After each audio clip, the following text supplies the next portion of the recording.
Oh, we all live. All right, guys, we are back with another episode of Entrepreneur Hour. And recently, I had some listeners of the show.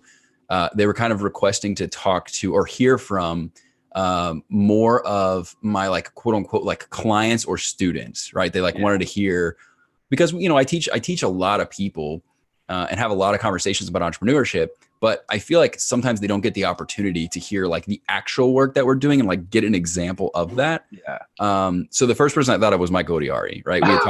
We had been my guest joining me today. Michael and I have been working together now for almost 6 months.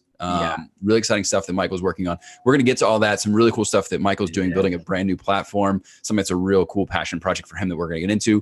But without further ado, Mr. Michael Odiari, how the heck are you, man? Welcome to the show. Man, thank you very much for having me. First of all, let me say something. It's an honor to be interviewed by you, right? So let me tell you, which everyone already knows, you've interviewed the top names in the industry, 5 out of the 7 sharks already, and then a couple weeks ago, Grant Cardone. So come on, so it's very much an honor to be interviewed by you. So thank you very much for having me.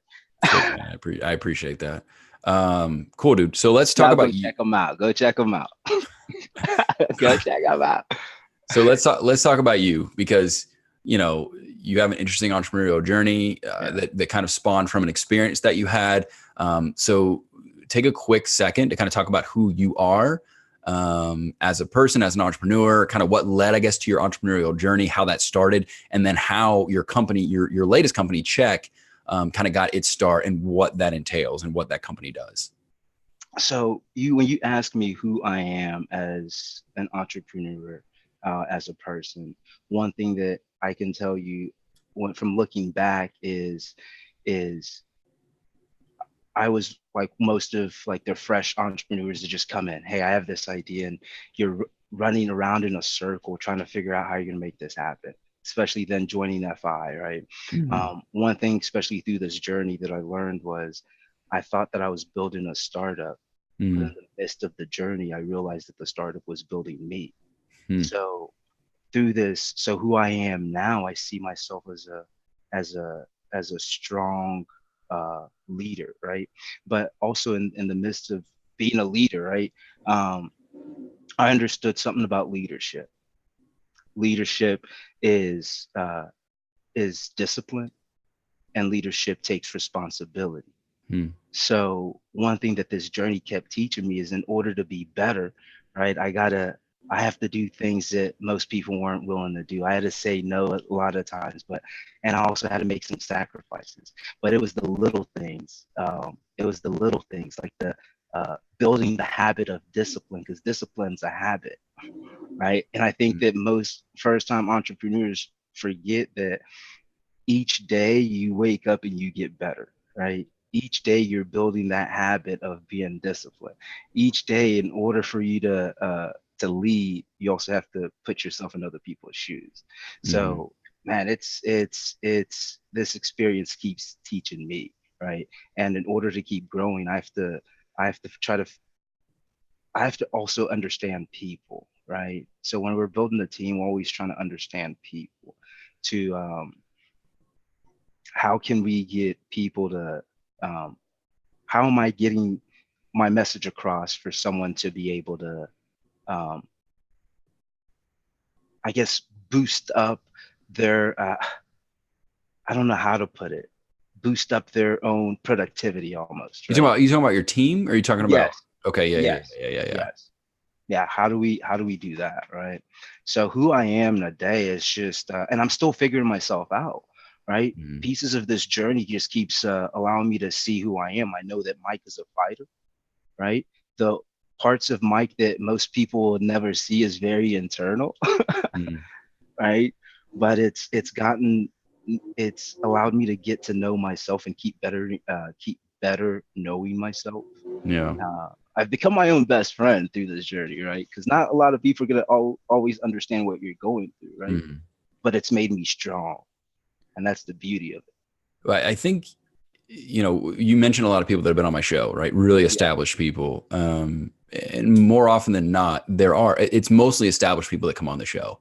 Yeah.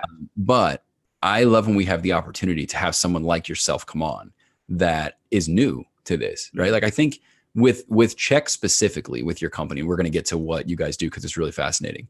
Yeah. This is what, maybe I'm doing this 6 months, 8 months. I think when I met you, it wasn't even a fully fleshed out idea. Like you were a completely different platform than what it is now. So that all said, I think you mentioned internal, what I hear is internal conflict, right? Like figuring out what you want, who you are. And so I'm glad that people get to see that, because that is a huge part of the entrepreneurial experience. It doesn't just, you don't grow a company, like you grow with the company, right? Yes. And if you're not doing that, you're really missing out on an amazing opportunity to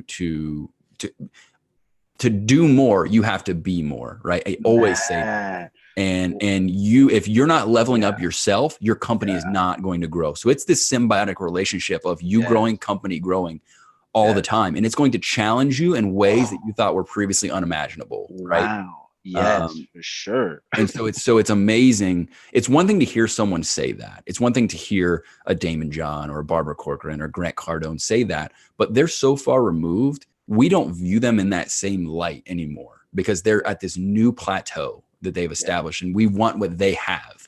Yeah. So it's so hard to imagine that one day they were exactly where you are, where Michael Odiari is right now.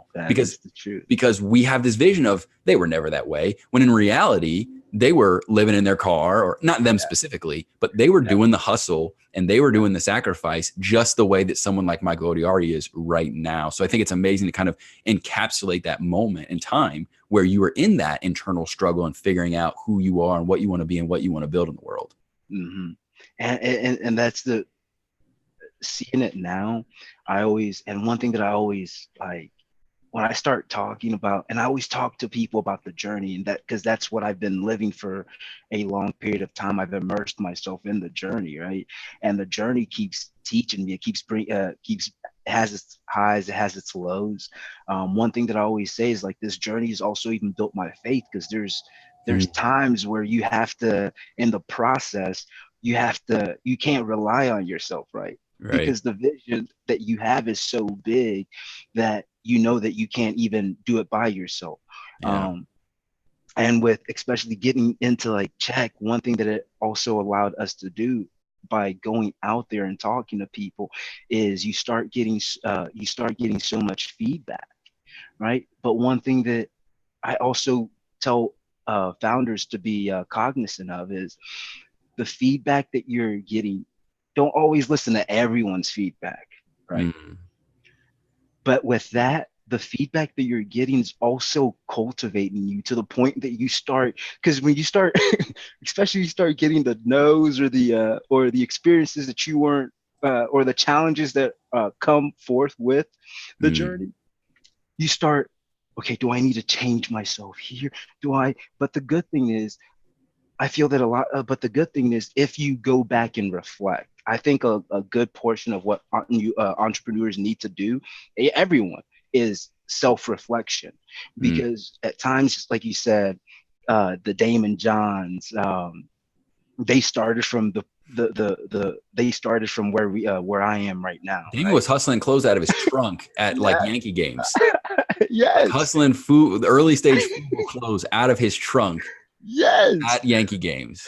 Well, when you speak on that, one thing that it also tells me is, how bad do you want it? What are you willing to do? Because at times the journey is like, okay, let's see. I'm going to put this before you, right? I'm going to put this before you. How far are you willing to go? Yeah. And it just gets me hyped, because you start testing your own limits, at limits that you didn't even know that you will possibly take. Yeah. And then it's like, how important is this to me? Yeah. Right. Oh man, well, you mentioned one thing that I really want to highlight, and I always tell people, I don't apologize for being a Christian, but I also don't force it down people's throats, right? But man, entrepreneurship is going to bring out the best in you. It's going to bring out the worst in you, and it's going to push you to, like I said before, like places you never thought were possible. I remember I would always say this in the early days of my first startup, when I was like the hustle out of the back of my trunk kind of guy, right? And I was jogging to my office and I couldn't afford food. you know, like really doing laundry in my bathtub because I couldn't afford to go to the laundromat, like super, super struggling. I remember I would say to my girlfriend, who's now my wife today, I told her, I was like, I would hate to go through this journey without believing in something bigger than me, like not having faith. Like, I don't know. I don't know how you do that. Like not believing in something and some kind of higher power or, you know, an intelligent being. Man, you see rappers, you see artists, you see people in all different walks of life. You start noticing a trend no matter what. It's like everyone gets on stage. Well, I first want to thank God. Like, they believe in something bigger, right? Even though the grind is very real, but they believe in something bigger, right? Yeah. So I very much so understand. I don't think you could go through this journey without believing in some higher power. Yeah. So let's talk about your concept. Let's talk about check, right? Because I kind of been teasing about what you do, and obviously the title of our episode today is "Modernizing Traffic Stops to Save a Life." That's quite a statement. Yeah. Quite a statement. It is. So, it is. The country's talking about it. Yeah. So let's talk about what check is and what you aim to accomplish with check. And if you want to go into like what you guys have done and what you guys have built so far, feel free to do that as well. Okay. So let me just break out the vision of what check. You're not gonna do your 60-second elevator? No, I'm gonna save that. All right. They're not ready for it yet. All right.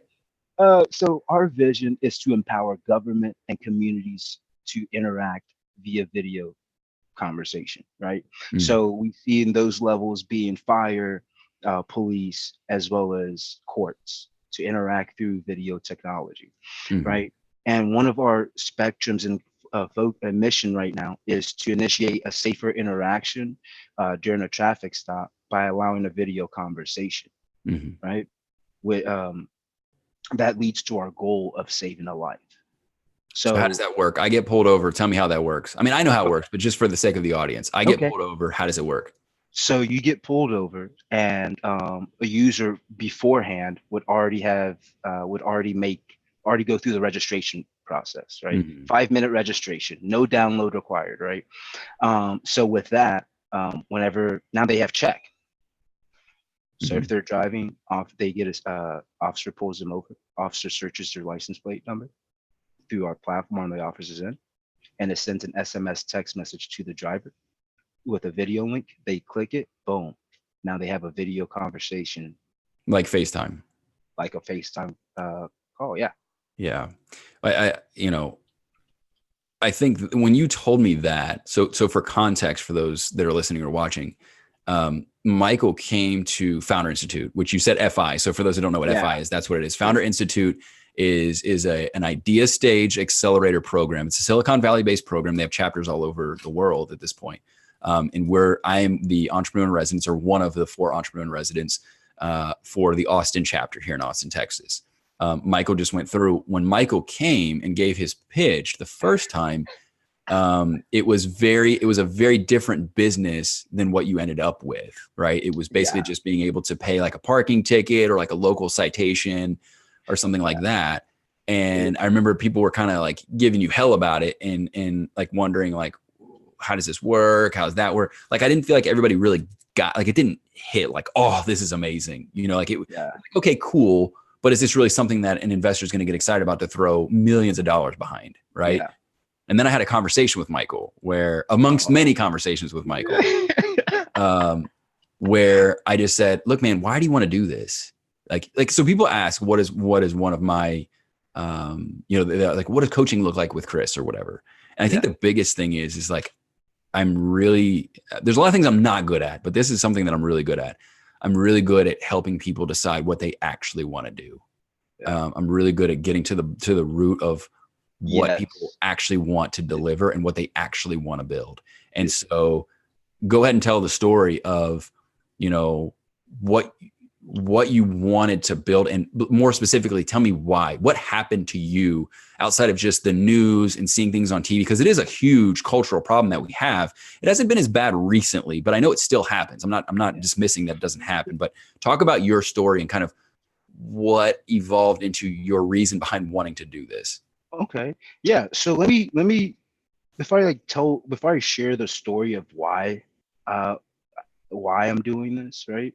Let me go back into like the first initial what I was pitching at Founders Institute and how you got to the point of extracting this out of me to then like go out there and go tell them this, drop everything you've been learning and go tell them this. So before I came in, like you said, with a payment platform. And matter of fact, I came in with a piece of check, right? So I'm like, here's a piece because our whole initial flow is to encompass the initial interaction to sending and receiving an electronic citation to paying for the citation all on one secure digital platform, right? So I came with the piece of the payment portion. Well, here you go. And you go pitch it, I'll go pitch it, and people are like, well, yeah, that's all right. Okay, I don't get it. Why do you want to pay for it? Like, okay, um, but why do you want to do this? I don't get why. Yeah. And I remember it took months to finally like go through this. And you sat me down and you're like, I like, and you kept digging, but like the questions you asked the right questions, right? To the point where it's why do you ultimately want to do this? Like what, like when it gets hard, what is going to keep you going? And it took me back to the moment where I was pulled over during a traffic stop, and and you see this, it was a short officer, and later on you hear him, it's like, oh, I'm so sorry. He's apologizing, but I he's apologizing because he was afraid. He's like, well, I didn't know. But in a split second, I was staring down the barrel of his weapon. It's like everything moves so slow. And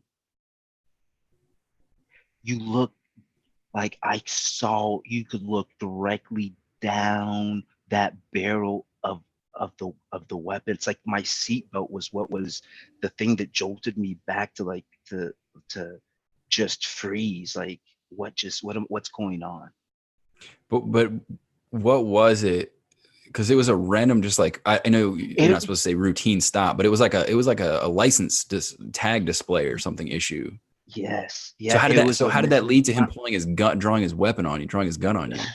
Man, if I would have known, like, So there was no explanation for it. it was no explanation. It was a missing front license plate, right?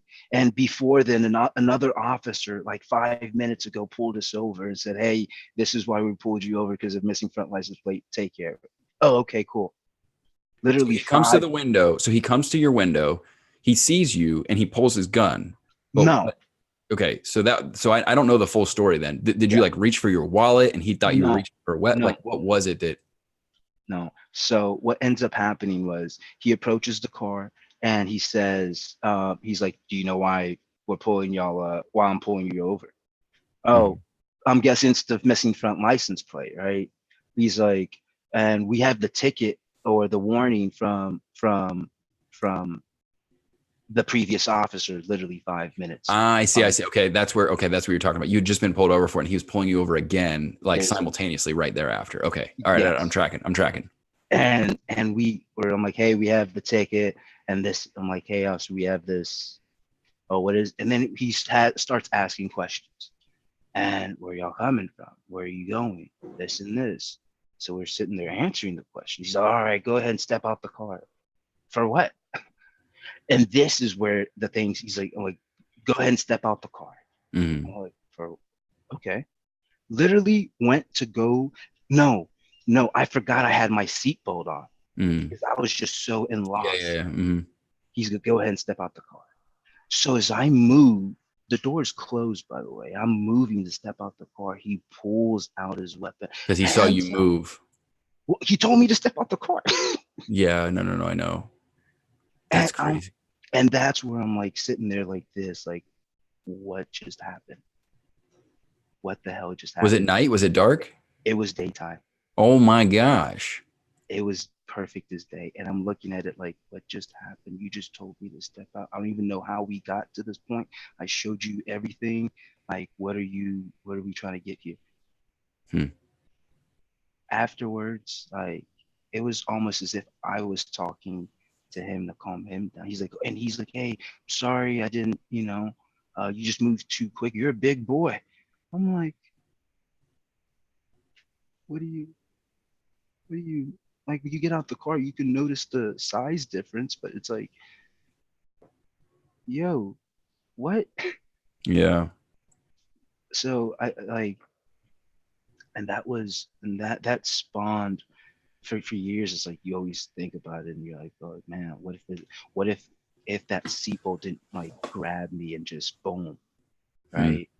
Like, what if? Or what if you pull the trigger?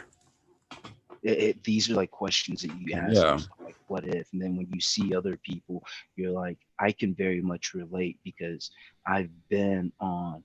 It's like a split second. Like you say, football is a game of inches. I feel like life is a is a is a is a.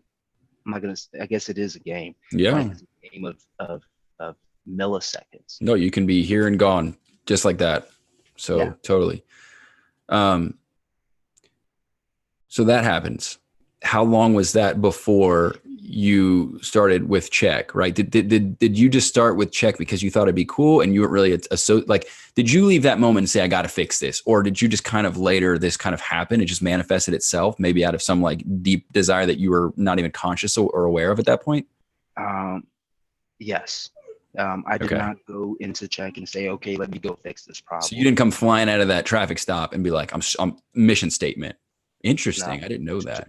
to be honest, I think one of um, even sharing my story, even like one of the fears of me sharing my story was about like why I got into check was because I didn't want to be like the statistic. I didn't want to be I don't know how to put it. I don't even know how to like formulate what I'm trying to say, but I didn't want to be like a, I don't know, like Was it stirring the political stew, or was it because it is a very like politically hot button issue, or was it I don't want to use this as like a crutch. I don't want this to it's because so the reason I say is because there are many things in my entrepreneurial career that I've had like so for example my first company was in a service-based industry, right? And I was kind of I always had like business shame because people would always make comments like, why are you doing this? You're so smart. And what we were doing was amazing for that industry, but I had like some kind of shame around the fact of what we were doing. So was it like a bit of shame in that you had to kind of acknowledge what happened to you and that was the whole reason for your business? Or was it more something else? no, it's because you have to then imagine I've suppressed something and put it away, like, okay, Okay. and now you have to come to grips and Yeah. start sharing your story, and you have to then also then be vulnerable to Yeah. people, and you're vulnerable to the world, and it's like, hey, here's an experience. I don't want Yeah. this to be a crutch. I don't want this. I don't want to be a statistic. I don't. I No, just I get it. like this is here's and for the longest time, I didn't want to put a face. I didn't want to put a face to check. I was gonna anyone could have done. I just wanted to provide the solution and like full Yeah. support. Yeah. Well, let's talk about that. This is so I feel like the comments are going to be 50% are going to be like really positive, 50% are going to be like negative, right? Like this is a hot button issue, what you're Yeah. doing.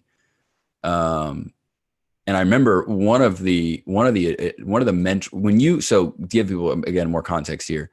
When so Michael had that conversation, right? And it was like a payment platform to when you told me what happened to you and the long-term vision of what you wanted, right? A safer interaction, not just for drivers, but for the officers too, right? Because Yeah. here's the thing, man, if there's no reason to go stand on the side of the highway when people are flying by at 80 miles an hour, if there's no reason to do that, then why are we doing that? Yeah. Right? Like there's so much that we can do. It's like I'm going to go pay my power bill at the utility center, like to actually drive and write a check. Like it just, there's no need for that right now. In weird circumstances, if I've got my power's been out for 6 months, I haven't paid my bill. Okay. Yeah. That's a extreme circumstance. Now I probably need to go down there and talk to them about why I hadn't paid my power bill in 6 months, or whatever. Right. Yeah. It's probably not a real situation, but what I'm saying is that getting pulled over for a tag issue is something that could have been done via, just chat over your phone. Right. Yeah. And that protects the officer just as much as it protects the driver per se. Right. For sure. Because one thing that like this journey also taught me is like, and when I first started, like, is there anything out there? Right. That's the first thing you want to see. Of course. And then it's, what are other people doing? One thing that we noticed that other people were very much doing was always aligning to a side, right? Yes. We had to get the grips. Yes. In order for this to work, we need to be the bridge. We need to also put ourselves in the shoes of law enforcement to understand what they're going through, right? Because then that spun off 50 hours up to probably 60 hours of police ride along, so we could understand, hey, what do y'all face? What are your fears? And seeing that no one, they also have fears. They don't know who they're about to approach when they whenever they have a traffic That's encounter. a scary proposition. It is. That's a traumatic proposition. You talk about PTSD. I mean, that's a scary job to have. Like, you've never met this person. They might have all kind of wild stuff going on. Like, you just don't know. That's terrifying. And one thing that you hear so many officers when you talk to them, oh, there's no such thing as a routine traffic stop. There isn't. And matter of fact, a traffic stop is one of the leading causes of death for law enforcement. You tell people like, hey, we're not just talking about a solution for just one side for motorists, right? We're talking about inclusion for everyone, right? How do we keep, at the end of the day, the commonality of what check that we figured out is the commonality is people, right? When we see that a life is lost, I feel that we as society are forgetting that a life is lost. Yes. Such a good point, man. Right? And we want to highlight, hey, how do we protect life? How do we save a life? That's the goal. Because at the end of the day, both from motorists to law enforcement, everyone wants to go home at the end of the day, go back to their loved ones. Yeah. Now, how did you reconcile that? Did you know that when you started pitching that you were going to get a visceral reaction? Because like I said, I didn't get to finish my thought, but one of the entrepreneur in residence, one of the like main advisor guys that's in our program, he had a pretty not so positive react. Like, so I told Michael, go up and pitch that. Like, we had that conversation, that profound conversation where Michael said, this is the thing. And I said, I want you to throw your previous pitch out the window and just go tell me the story you just said. It's going to suck. It's not going to be a good pitch. Yeah. Right. But I watch, they're going to respond because that's a powerful story, right? Why? Reason behind what you're doing is so powerful. They're going to respond. So the way that you tell the story is in your 60-second pitch is really powerful. Now, obviously it's refined. At that time it wasn't, but I just knew, or at least I hoped, that you were going to go up there and say it the way you told me. And you struggled through it. Like, you got to like 30 seconds and you were kind of, whatever, bouncing around. But dude, the room ignited. Like, everybody was super fired up and like, this is amazing. This is groundbreaking. And I think, so we do in the program, we do with your 60-second elevator pitch. And this is practice for an investor pitch for those listening and watching. We do a 1, 2, 4, 5. 3 is neutral. So you can't get a 3 score. It's like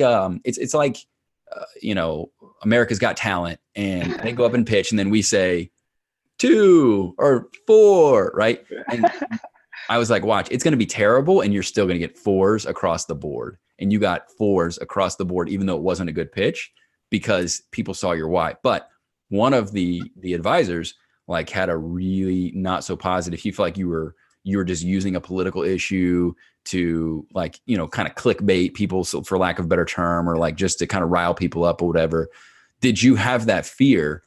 And you said you did, right? Of like, I don't want to be the face of this. I don't want to be out in front of this. I don't want to be associated with like the political aspects. How have you navigated addressing a real problem in the world without going down the political rabbit hole? I feel like that's got to be a really tough balancing act. Um, You've done it well, though, I, by the way. it comes off. It's when you understand, when you keep inserting yourself in both sides, right? And you take time to really listen to what each side has to offer. Hmm. But one of the things that got me out of my fear is I had to take myself out of the middle and insert my faith in the middle. That's it. I don't know. Interesting. Because when I kept saying I didn't want to be the face, I'm going to go out here. You're going to judge. You're going to look at me like that. You're right. Those are the fears that I was projecting upon myself. Mm. And one thing that I had to take myself out of the middle and see myself as and put my faith in the middle and see that I'm just a messenger. Yeah. I am here. I am just the vessel, because there's someone else who's going to there's a message that I just need to get across. Mm. And it is vitally important that I get this message across. Yeah. And I have to dissociate myself with what other people may think, because I know it's for someone. Well, there's an important reason why I asked you that question, and I love that answer because I think that is like the greatest answer that you could have given. There's a lot of people that are afraid to be. We talk about authenticity, right? In the online, specifically in the online space, like be authentic in your marketing with your customers, whatever, be authentic. And a lot of people struggle with that, with being authentic, because they're afraid of the repercussions, or they're afraid of how people are going to perceive them or view them. Or sometimes it's internally, like they don't really know who they are and what they stand for and stuff like that. So there's a little, maybe a combination of all those things. Yeah. So I like that you have literally taken it sounds like you take your ego out of the equation and be like, you know what, I'm a messenger. This is a cause. And I know that I'm serving a higher purpose. And that's the whole reason for doing what I'm doing, because I know that I'm just communicating that. Right. Yeah. So I think that's such an important and valuable lesson that many people can learn and apply to their own businesses and just stand for what they believe in. Right. But one thing I learned is not everyone's going to like you. And through this process, you just have to you have to like yourself. Are there any examples of people that have had really negative pushbacks to what you've been doing outside of the advisor one, or do you get that a lot? Yes and no. But the beauty of understanding both sides is, matter of fact, there was someone who I was having a conversation with, and they said, well, if you just did everything the officer said, then nothing would have happened, this and that. And I let him finish. And then I came up, I'm like, well, how about the officer's end?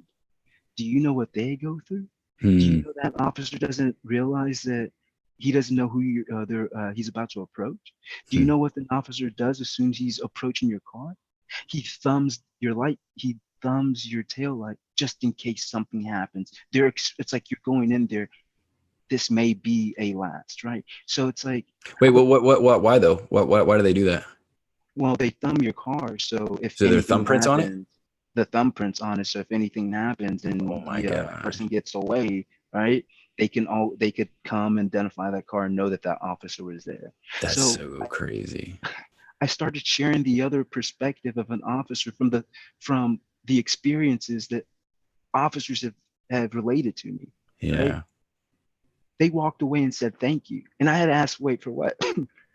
Wow, you offered a perspective that I wasn't even thinking about. I was coming off of it from a biased standpoint, thinking of, well, if you do it like this, you do it. I never thought about, well, the safety of the officers, how this could also make it easier and safer for them. I'm like, well, that's the goal. It's always about, so no matter what side anyone's on, we've been on both, right? And we keep trying, and our thing is to keep understanding both. Right. And get the message across.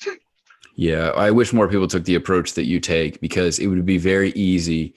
It'd be very easy to fall into the political trap, but it'd be very easy to fall into the race trap too. Like this being solely a race thing. And knowing you the way I know you now, I know that that's, I don't know how you manage that and juggle that, but I can tell that you genuinely just care about creating a safer environment. Like that's your main thing. It's not a race thing. It's not a political thing. No, We've never talked about that in 6 months, not in a single time. You and I have talked about ways to make sure that it doesn't become that, right? Protecting yourself from becoming that, right? Because not poking and prodding that bear and like committing down that path. And honestly, there have been times where I pushed you to poke that bear and you're like, no, I'm not doing that. Like, I'm like, dude, you could totally do that. We could talk to Colin Kaepernick and do all this other stuff. And it was like, nah, man, I don't want to even go there. Like, I don't like to even go down that path. And so, it would maybe be an easy thing for you to play that card or to go down that path or whatever. But I respect that you keep it, you communicate with both sides very effectively. And I hate that it is a side thing, but I think that we've kind of polarized ourselves into a side thing on this issue. But do you know, I think the what keeps me going and what keeps me like grounded to be able to communicate with both sides, it's going out there and hearing the stories. Yeah. Every side has a story. Man, that's such a valuable lesson.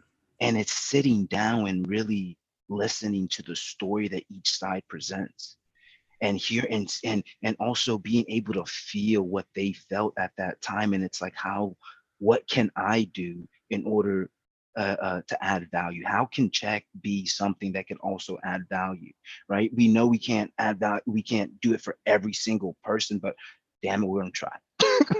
Right? Especially when people say, or when they start going towards the race angle, you hear stories about man, heartfelt stories about women who have friends who, hey, I had this friend who was pulled over by a fake officer and taken advantage of. And you start hearing these stories. These stories give you that sense of urgency that what we're doing is very important. Yeah. Right. And it's not a race thing. It's not a gender thing. Mm-hmm. It's a people thing. It doesn't mean that doesn't exist, and it doesn't mean that it's not a problem. Yeah. But it's not. But I don't think that it's the way to a solution, right? Yeah, I don't. No. And I think sometimes when I think sometimes we see a problem and we fixate on that specific problem instead of moving towards what that solution would look like. Yeah. Right. And I think we kind of fixate and get stuck there. And that's why it never moves forward. Right. Mm-hmm. For me, and maybe it's just being a hyper rational entrepreneur. It's like, okay, how do we take this momentum and this energy behind what's happening that's not good? How do we propel that into something positive so that doesn't happen again? Yeah. Right.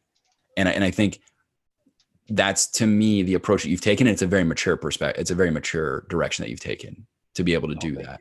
Because you could have, from that experience, have been so tainted and so opinionated about what happened. And honestly, you should have. Like, you have every reason to be upset and whatever. And I'm making an assumption because that's just the society we live in, that it was a white officer that pulled you over. Yeah. See, I've through I guess your dark moments, I guess you could say, life gives. They always say that life presents choices, right? And there's two choices that one can make in order. There's two choices one can make. That's either to allow the situation to make them bitter, or allow the situation to make them better. I like that. Right? Those are two choices. And that's applicable across the board, not just about your situation. That's applicable across the board. Yeah. Yeah. Depends the perspective and outlook that we're willing to take, put on it in life, right? You know, the saying that's it kind of ties into this, but my college roommate, and I went to high school with him. We played ball together and everything. Went to college, roomed together. We used to go to their lake house. It was like 45 minutes away from where we lived in Georgia, in our college town, whatever, at Athens. And he was down there. We had a little bit of a drought. Lake was down. They were playing beer pong. He dove in head first, dead, killed him. Wow. And he was just gone like that. And so I think his dad, I think it was his father, he had like it wasn't a funeral. He had like a ceremony or a celebration of life, which was amazing. And I was like, from that point forward, I was like, not doing funerals, doing celebration of life. And the crazy thing is, I remember at one point he had told me we would go shoot hoops together when we lived together. His name was Tyler. But I don't know how the subject came up, but I remember what he told me. And like, he said that if he like somehow came up, if we ever died or something like that, he like one of his fears was like, he didn't want people to look at him in a casket. right? Like he was like, I don't want to do. So it was just eerie to have him say that and then be at his celebration of life. It was so crazy, man. But anyways, his dad said something that just really stuck with me. He was like, they say, or no, it was his best friend's dad. I'm sorry. It wasn't his dad. It was his best friend's dad. Got up and he said, they always say, why do bad things happen to good people? And he said, that's not true. He said, bad things happen to bad people, just nobody gives a shit. Right. And so the reason that matters is because I think sometimes we fall into like this victim mentality of like, but I'm a good person. Why does it's like, dude, no one is immune to circumstance. No one isn't. Part of the human experience is struggle, is having things not go your way. I feel like the people that get ahead, the people that do well, the people that succeed, not just entrepreneurs, but just in general, are the people that do what you just said. Do those things make you bitter? Do they make you better? Like, that's what it comes down to. That's all that matters. Is, does it make you bitter? Does it make you better? Do you grow from it? Do you learn from it? Does it make you a better human being, a better entrepreneur, a better business person? Or does it become the reason why you're not succeeding, or the perceived reason why you're not succeeding? So I think that's such a valuable lesson. That's what this journey keeps teaching, right? Yeah. Whatever you're going through, it's just a challenge. It's whatever you're going through, it's like pause, right? They always say pause, and it's the perspective and the mindset you have. It's like, look for an opportunity within this. Yeah. What is the opportunity that you could find within like the hardships that you may be going through? Like, look for it. It's there. But at times I feel like people need to fix their focus, right? Yeah. Focus on all the things that aren't going right, totally. Instead of maybe there's this thing here that's going right? Fix your focus. Yeah. Well, let's talk about kind of what you've been doing from there. So you graduate the program. Congratulations. And that's a big deal, guys. Like, there's several hundred people, like 250 people apply for the program. We take about 40 or 50 of them, and then we only graduate like 6 to 10. And you were one of the 6 of that cohort that graduated. So it's an intense program. It's every single week. It's 40 hours a week worth of work and homework and stuff like that. And so, plus minimum 40. For people like you were staying in Austin at the time, but many people actually travel. Like we've had people drive a long way. Neil, who I gave a shout out to a couple weeks ago, drove all the way from Corpus Christi. He actually was coming from, I think, Trinidad, like living in Corpus, driving to Austin to do so it's crazy, man. Yeah. So talk about what that program has done for you, right? It's not for everybody, right? So to draw a clear distinction for if you're trying to build an app, right? And that app, you want to serve people globally. If you're trying to build the next Uber, if you're trying to build the next Airbnb, if you're trying to build a platform that changes the way that every single police officer interacts with a driver they pull over, most of the time, that's a business that requires to be heavily funded by investors, right? You need massive teams. You have to focus on scale. Whereas, some people, like, funding is just not the right solution. Like, they have businesses that just don't require funding. So given what you were trying to build, that was a funding play, right? So talk about, for those that are wanting to build something like that, why a program like Founder Institute or like a Techstars or a YC or something like that is a viable route, and how it helped you in your journey. Yeah, it's because the idea that you have is the seed. So you're coming to what they call an incubator / accelerator to accelerate that idea, to bring it from an idea to something tangible by cultivating you. Because one thing that it does, but I think it's also the choice that founder makes is, it's going to challenge me. So how do I what areas am I lacking? Do I need to also boost up? Right. Mm-hmm. So for me, organization. You're not blind to it. What? So you're not blind to it. Because I feel like a lot of entrepreneurs, they don't know that these things exist, these issues exist. Right. Mm-hmm. Yeah. And it's also like, they don't know that they exist, as well as like, you're trying to build something, bigger than you are, right? Yeah. So it's going to require you can't be the same person building something, building the behemoth. It's going to challenge you. It's going to make you grow. And that's one thing that especially the work that Founder Institute was providing. One thing that I was lacking was organization and breaking things down to smaller chunks, right? Oh gosh. before founders, it's like I was doing everything Oh here. my gosh, you're all over the place. It's It's like like, dude, where are you right now? I'm trying to do this. I'm trying to do this. I need to complete And this. honestly, so I can speak to this because I'm on your advisory board for Check. There's still times that I have to kind of reel you back in and be like, Michael, this is like this isn't stuff we're gonna be doing for like 3 years. Like Yeah, let's focus here on this. But the thing is, I think that's really hard for people that are right brained, that are very creative types, and you're very creative and you're driven and motivated and intense. Definitely intense. yeah. Emphasis on the intense. But I think it's difficult to know for somebody like that when they have so many ideas. What's the idea to pursue right now versus what's the idea to like put in my back pocket to save for later when the timing is appropriate, right? And so I think that really I saw you grow, and I've seen you grow even over the last couple of months. Like when you started out having your advisory board meetings and you had graduated the program, like I could tell we were just kind of all over the place. And now it's very focused and very like, what are the next steps? What do you need to do? You've gotten a lot more organized in your thoughts. You've managed your team better. And so to me, it's like you cut into the learning pain or the growing pain, right? That is required from just doing it on your own.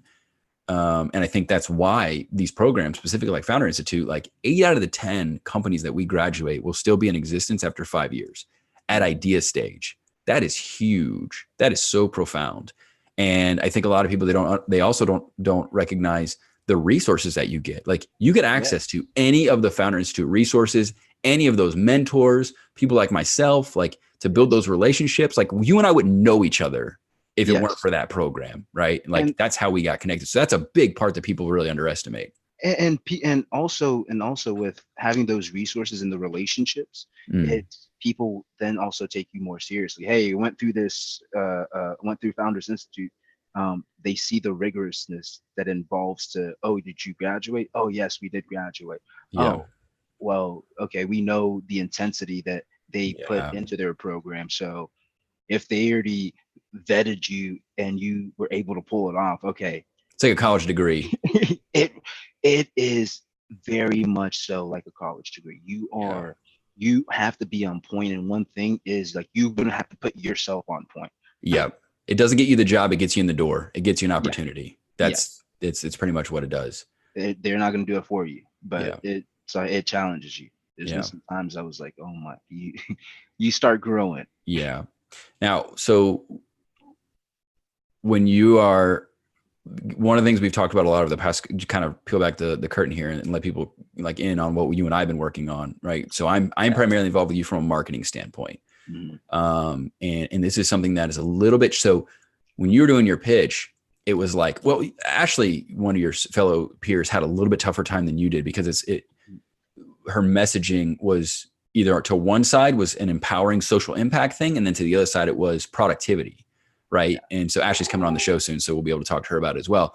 But you guys both had two-sided marketplace platforms, right? So like, for those who don't know what that means, let's say you sell a product directly to a consumer, right? Like you sell an information product, or you sell a trinket, or you sell something directly to one specific person. All your focus and all your messaging is on that specific person. Now, imagine if you had to do that on two fronts, right? Like on two sides. So not only are you having to create a message that resonates with police officers and with municipalities, but also one that resonates with drivers to get them to want to like universally both be involved with this platform. So, and not only that too, but I always say this, and this is always the example they use, and I think it's the most effective one. Airbnb or Uber can fit into this category, but like Airbnb, when they opened up and started offering this service, if people signed up and there weren't any Airbnb options, they're probably not going to use Airbnb anymore. They're going to go back and say, this was stupid. I'm just going to go back to using my Orbitz account and sign up for a hotel, right? Or reserve a hotel room. And then vice versa. People are signing up and they spend all this money to get their house ready for Airbnb and they're super excited, right? And then there's nobody using Airbnb.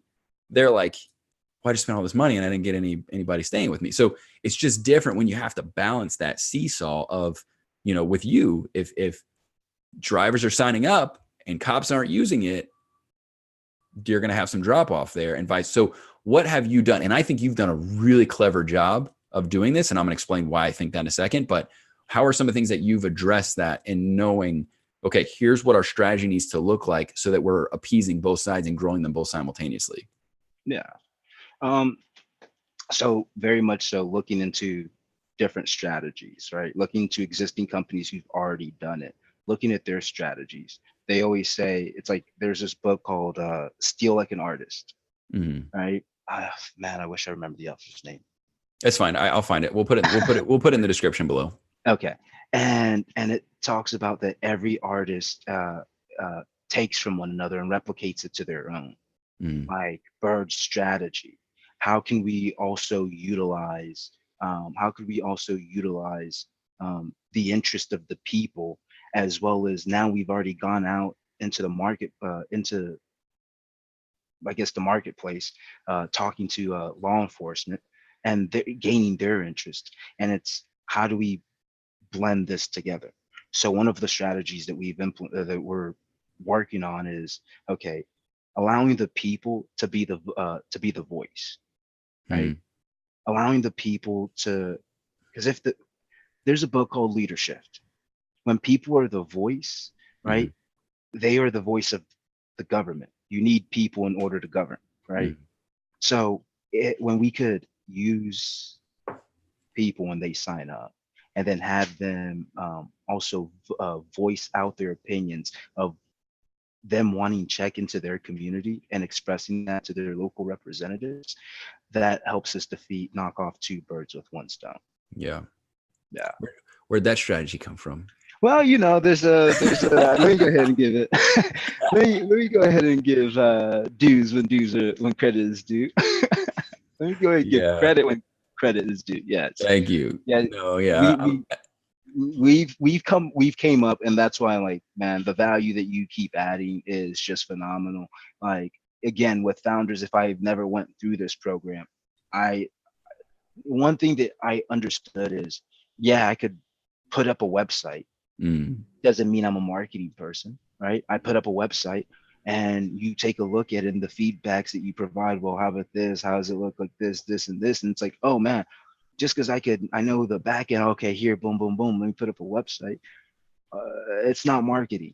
So yeah. when you came in, the value that you would add and the strategies that you would implement, just the way we would riff back and forth, and man, like, hey, we could add this. Well, what if we? And I think what keeps it, what also excites it is whenever we talk, there's also action behind it. It's like, Mm, all right, boom, here's what we've done plus this. What do you like? So I think yeah. that's very dope.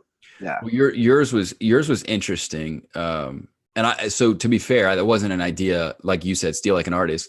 I had, who was it that I had talked to that gave me somewhat of a sim? Oh no, it was experience that I had. So Bird scooter, for the electronic scooters, not every city has them, but Austin, they're all over the place. The scooters you rent, right? And you can just ride them around, and then when you just leave them wherever you want, and you pay, a nominal fee for it. One of the things I thought was so brilliant that they did was they had an issue similar to yours, right? Where it's like, riders want this. How do we convince the government to allow more of this in the city? And so Bird at that time, you would never know it now with how many of them are everywhere. They were only allowed to have a limited amount. And there was like Lime and Bird, and that was it. But there were substantially more Lime scooters available than Bird scooters available. Mm-hmm. And so what they did was, at the end of your ride, there's like a feedback loop where you put in like, yep, this ride was great, and you'd hit a star. Then it said, hey, we want more Bird scooters in Austin, right? So it would say, contact your local representative to let them know you want more Bird scooters. But here's the thing that was interesting. Most people would leave it there. They would provide a name and an email and say, not even, they probably just put a name, contact, whoever, Mayor Adler right here in Austin, and let them know you want more scooters. Dude, here's the thing with marketing, and this is something that's so important for people to know. You have to literally not just walk them to the front door, but open it and give them a little nudge to get them to walk through it. Like, people won't do it unless you literally serve it up to them on a silver platter, right? Yeah. So what Bird did that was so brilliant, what we're doing that's so brilliant, is we're giving them pieces of the we made it our own. We didn't just blatantly rip it off. We're making it our own, which is definitely the important thing to do. But you would hit, yes, I want more Bird scooters. It would immediately open up your email app on your phone and populate a message with the contact already in the contact form, like the email, the appropriate person to contact, as well as CCing other people within the government in that specific town in Austin. So here's why that works. All the writer had to do was hit send. That's it. Yeah. You click and hit send. Done. They crafted and controlled the messaging. So they knew what to say and how to say it.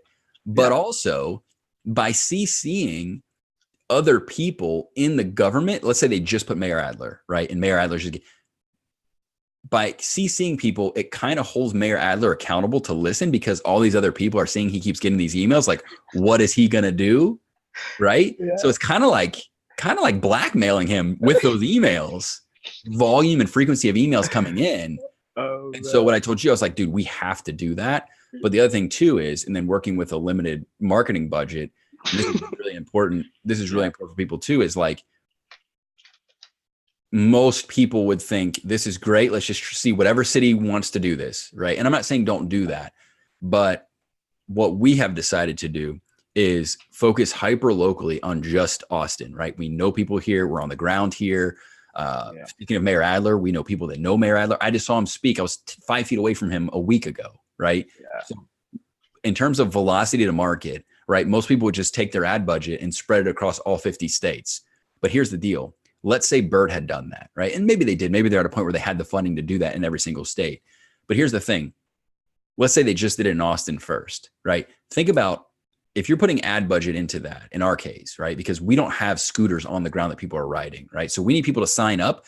To get them to sign up, we need to advertise to them. So paid ads to advertise to them, then get them to sign up, and then do the same process of sharing an email with their local, whoever representative to ask for this. So by focusing all of our ad budget in that one specific hyperlocal market, it increases the velocity of and frequency of emails to that specific person, so that they recognize, oh my gosh, people are signing up for this thing every single day. We need to incorporate this in Austin, and then take that as a case study, as a use case, and apply it across, take it to the next market. And fortunately for us, I told you fell into a gold mine here, because you're in Austin, which is directly in the center of, in any direction, right? North is Dallas, 2.5 hours. Yeah. Hour and a half southwest is San Antonio. 2.5 hours southeast is Houston. Those are 4 of the top 12 most populated cities in the country, all within a 2.5, 3 hour radius from where you are focusing in Austin. So you could go from one city, which is huge, over 1 million people in terms of urban, population, to having 4 of the largest cities of the top 12 in the country, just like that, meaning there's no other city outside of this state that wouldn't agree to wanting to do this. So it's about creating intense velocity by focusing hyper local first, which really is what sets it off, is by doing the hyper local focus first, using the resources that we have. Now y'all see why he's good at what he does. Yeah. So part of the hard part about some of these programs is, and a route that you took, is what do you do? And you and I talked about this, right? What do you do in the meantime, right? Because you have a lot of investors that are interested in you. And I told you there was one specifically, I was like, go talk to her right now. Because she came into one of our sessions, which is another reason to do these programs, by the way, if you want to be a venture-backed company, is some of the guests that we have come in and mentors we have that come in, they're prospecting who they want to invest in. Like, that's why they're there, is to see if there's an investment opportunity. And there was one lady in particular, I'm watching the whole conversation, the dialogue, and I'm seeing her face and her intrigue, and I'm like, go talk to her. So anyways, what have you done, and finish what you're going to say just now, but what have you done, or what would you advise people to do? Because there's full-time work that needs to be done, but not full-time funding, right? So what have you done, or what would you advise other people to do? And then finish the thought you were going to say when I kept talking through you. No. So one thing that it's not that you're limited in funding, it's just you're limited in your creativity, right? When you think you have less resources, that's when you have to get out of your comfort zone. Either you get out your comfort zone, or you go back in and just turn around and that's it, right? when you have these less resources, it's like, in my mindset, it's like the hustle. Like, how do you become creative? One thing is continuous improvement. This is where you start learning, right? You take you take the knowledge, right? And get enough of it to then start networking with people and seeing who can also provide value in the areas that you're looking for. Hmm. And that's been very valuable, and it's very critical. They always say that founders, you're always recruiting. Hmm. That is very true. You are constantly recruiting. um and for us, it's like, it's when how I always saw it is, if someone's going to reach in their pocket and give me money, right? Like, let's develop a relationship. One, because this is an investment for life. Not only that, but like, here, let me show you something. Let's have something. One, I'm very happy that at the very early beginnings, a lot of founders think, well, I need money, I need investment. I already Hmm. have this whole idea. Let me go get investment. Yeah. And I'm very happy that we didn't go that route. That we messed up using our money. Yeah. We to the point where it's like, now you feel comfortable and confident. Hey, investor, I know how we're going to use your money and Yeah. what we're using Yeah. your money for. Yeah. And it's very important. It's very valuable. I always tell founders, go through the process, because there's Yeah. going to be a lot of things that you don't know. Yeah. Well, I always tell people this, and this is something that I've seen. It's like a pervasive problem amongst a lot. Like, is for as good as these programs are, I think sometimes the attitude is people view it as this is a path to funding, and funding is the end goal, right? Like, hey, we got funded. It's like, dude, that means you're just now starting, and the clock is ticking, right? Yeah. Like, and you make mistakes, and it's like your parents gave you $100 for allowance, and you went and blew it on cotton candy and ice cream, right? And they're like, what happened to your $100, right? Like, Yeah. because that money's gone, right? Like, you got to Yeah. answer for that. It's not like this is charity. They're just giving it to you and like, hey, have fun.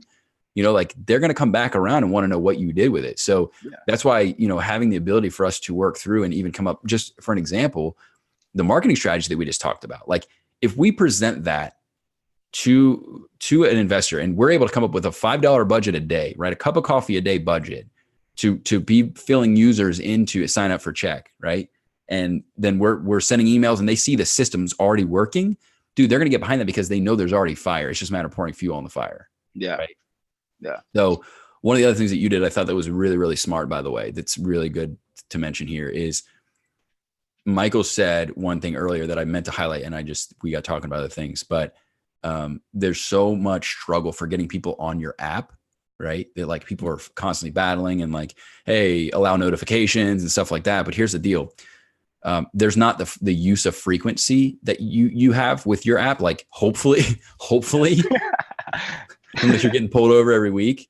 So one of the biggest objections or concerns that people had as far as feedback that they gave you was, okay, there's no frequency involved with this, right? Yes. There's frequency involved of traffic stops. I think you said one happens every like 15 seconds or something like that, or maybe more than that around the Way country. more than that. Way Yeah. more than that.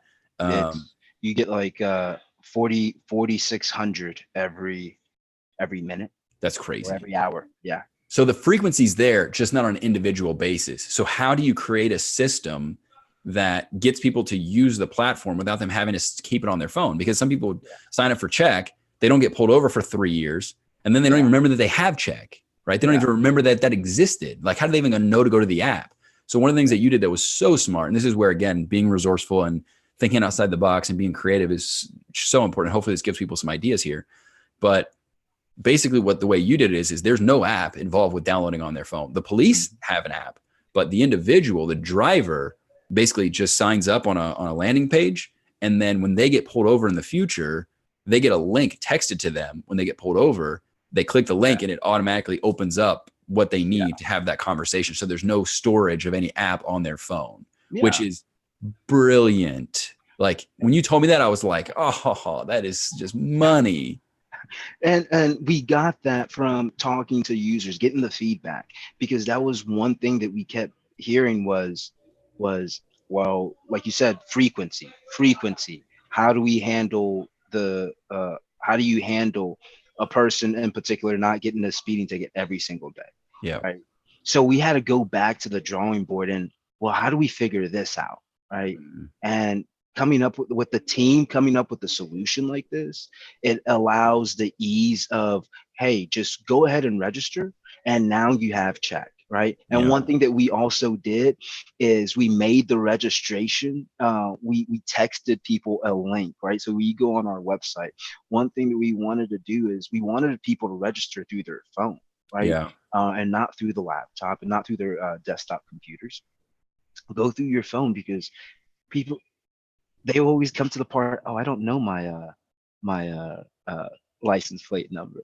So Yeah. we wanted people the ability to be mobile, right? Mm. To go ahead and have it to streamline the registration flow and have them become a check user. Really Boom. smart. And so no, this our team is great. Like I can never take, the glory. It's like we have, and that's what we said. It's always about the right people you have on your team. Yeah. Um, Times we just those who at times never go to sleep but stay up. Like my CTO Lakeisha, like Mhm. she will go above and beyond, right? And and it's like it's through this whole entire journey. It's like we're developing, we're creating a family, another family with the people and the relationships of people that we bring in. It's Mm. a whole family of people adding value of what do you know? How can we see an opportunity? We see this vision of where tech will be, right? And it's also about listening to, hey, what do you want to be, right? And there's matter of fact, just a quick story. Um, there's matter of fact a friend that I've met. I ran into him again, and he was telling me his vision is to become a director, and so that's too small. That's too small of a vision. Mhm. And I'm like, well, here's a platform here, and you can take a lot of the things that you've learned from school and all these years of school and still apply it here. And we could give you this value of where we are going and help make an impact. Mm. He saw the vision, right? And it's about, and again, it's about adding value to people and taking people to the levels that they never also imagined. Mm. Because we're all, we have big dreams. We've never done something like this before, but we That's have that heart and that intensity to do so. that's one of the things that I think is if you tell me there's a variety of reasons why I think you'll succeed, why I know you'll succeed, because I wouldn't be a part of your company if I didn't know you were going to succeed at this.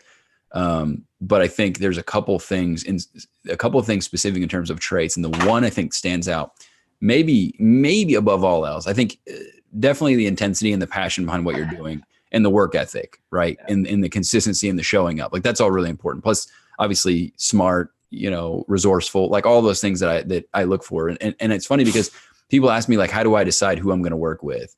And it's like, it's the person. I don't care about the idea. It's the person. Right. And I told you that when you approached me, like, hey, you want to be on my advisory board? I'm like, let's see. Right. Because I was feeling you out. The idea is great. Fine. Yeah. But I can't give an idea to my dog who's sitting right behind me here and expect her to go do something with that. Right. Ideas are shit unless the person's actually going to execute and make that happen. Yeah. But one of the things too, though, I think is really going to help you and has helped you attract the right talent is you are very selfless. You have basically said, I'm trying to let everybody eat, I think is the way you said it. Yep. Right. Everyone eats. Everybody eats. And a lot of people become hoarders of equity, and they're like, well, I don't want to give up this, or I don't want to give up that, or I don't want to, I want to take the credit. I want to be the face of the company.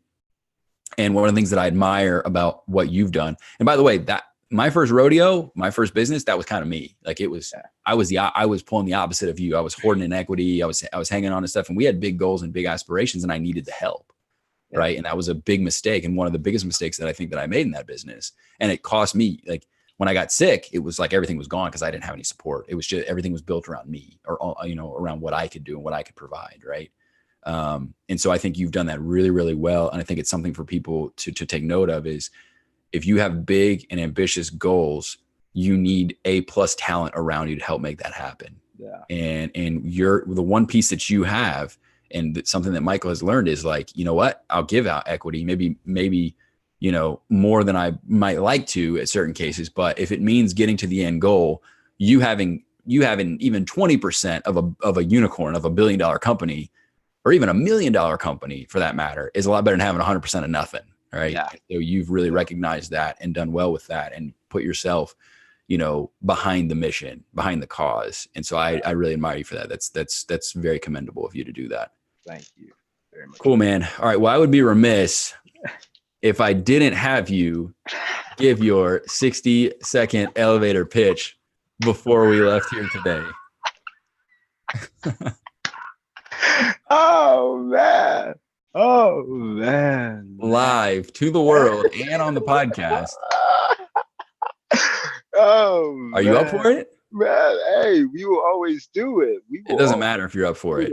You gotta do it regardless. On command. Man, it's like you're waiting for it. It's like, all right. You knew I was gonna make you do it. There's no way I was gonna let you get off the hook. Oh man, but it's been something that's wow. But now I can it's like having this, I feel like the conversation that we had today was more so of a testimony, right? Of what I've gone through and to get through to where we're going, right? Mm-hmm. So very much so this is the help of founders and man, this has been wow. I remember that. All right, you ready? Yeah, I was gonna say you're dragging your feet, man. Let's get. No. I just okay. You ready? Yeah, let's go.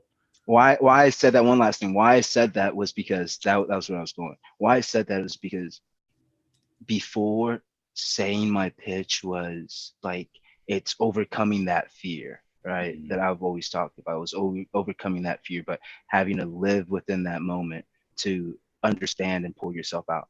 And now this is where we are. All right. Beautiful. Okay. You ready? Let's do it. A few years ago, I was pulled over by police for a missing front license plate. Due to the officer's fear and lack of information, I was staring down the barrel of his weapon. To understand why, I put myself in the shoes of an officer and did over 60 hours of police ride-alongs, where we learned one of the leading causes of death for law enforcement is during a traffic stop. Through the journey, we learned that since 2012, over 55,000 motorists have been injured or killed during a traffic stop. My name is Michael Odiari, and our goal is to save a life. Our company, Check, is developing an application to initiate safer interactions during a traffic stop by allowing a video conversation occurring at the safety of both parties' vehicles. Where right now, we've done our pilot in Kyle and seeking introductions to people who want to help put this problem in check. Thank you. Dude, just keeps getting better and better. Thank you. I love it, man. It's good stuff. Awesome, buddy. Well, hey, I'm excited to be on the journey with you and help you make this thing real. I was honored that you asked me to be a part of the company. I felt like it was definitely, it kind of evolved that way. And I don't say yes to many of these things. I get asked, I was counting just in the last year. So I've gotten 12 or 14 just in the last, about one a month. I get asked once a month. I get asked to be on an advisory board or in some capacity to be involved with somebody's company, whether it's a partnership or whatever. And I say no more often than not because it eats into my bandwidth. And I have to really believe in the person as well as their mission. And so, dude, kudos to you because I think you're onto something huge. I think everybody that's listening or watching can sense that and can see that. And I think you've probably got a lot of new fans that are going to be tracking to see what Check is up to and what you guys are doing. And we have some really exciting stuff on the marketing front, guys, of what we're going to be doing to really highlight stories. So if you guys are interested in that, do you want to let people know where they can sign up for Check if they want to register to be involved with the program, so they can actually, if they get pulled over, that they're already registered in the system, but also if they want to share one of their stories, because one of the things we want to do is we want to highlight people, whether on either side, like police officers, whoever. If you have an experience that check could have impacted your life or it could have been a different experience for you in some way. We want to hear your story. We want to have a collective library, literally, of stories to highlight to people to show why this is important. And we'd love to hear from you. So, Michael, please take the mic. Let them know where they can go sign up for check, but also where they can share their stories with you so you can highlight it. So to go sign up for check, please go to www.getcheckapp.com, just like it sounds, right? Getcheckapp.com. And matter of fact, one thing that we're instituting is a blog section within our website where users can go ahead and share their stories, right?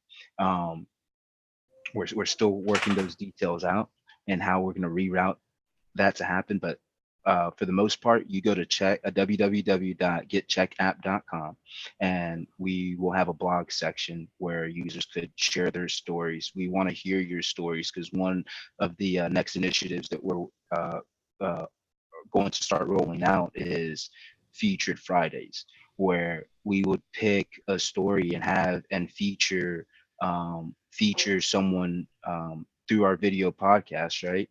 And have them share their story, their experience, and build a community, make this come to life, and ultimately make an impact and write our names in history, right? That's the goal.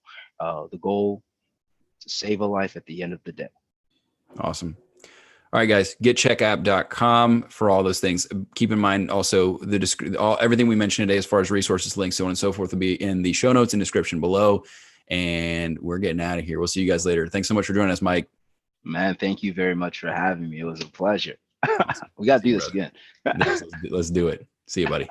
All right, man. Bye-bye.